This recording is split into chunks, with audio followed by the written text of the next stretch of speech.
علی رضی اللہ عنہ کہتے ہیں کہ رسول اللہ صلی اللہ علیہ وسلم نے فرمایا، کوئی بندہ 4 چیزوں پر ایمان لائے بغیر مومن نہیں ہو سکتا۔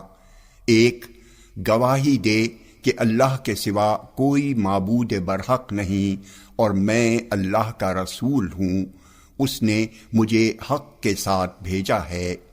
2، موت پر ایمان لائے۔ 3، مرنے کے بعد دوبارہ اٹھائے جانے پر ایمان لائے۔ 4، تقدیر پر ایمان لائے۔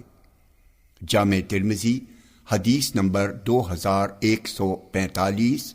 یہ حدیث صحیح ہے۔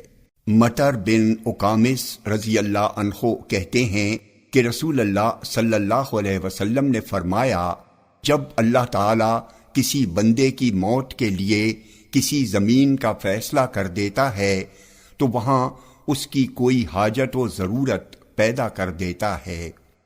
جامع ترمذی حدیث نمبر 2146۔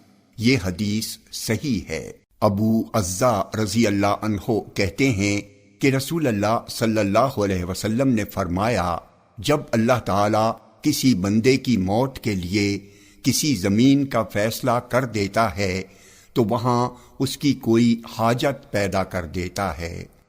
جامع ترمذی حدیث نمبر 2147۔ یہ حدیث صحیح ہے۔ عبداللہ بن شخیر رضی اللہ عنہ سے روایت ہے کہ نبی اکرم صلی اللہ علیہ وسلم نے فرمایا، ابن آدم کی مثال ایسی ہے کہ اس کے پہلو میں 99 آفتیں ہیں، اگر وہ ان آفتوں سے بچ گیا تو بڑھاپے میں گرفتار ہو جائے گا یہاں تک کہ اسے موت آ جائے گی۔ جامع ترمذی حدیث نمبر 2150۔ یہ حدیث حسن ہے۔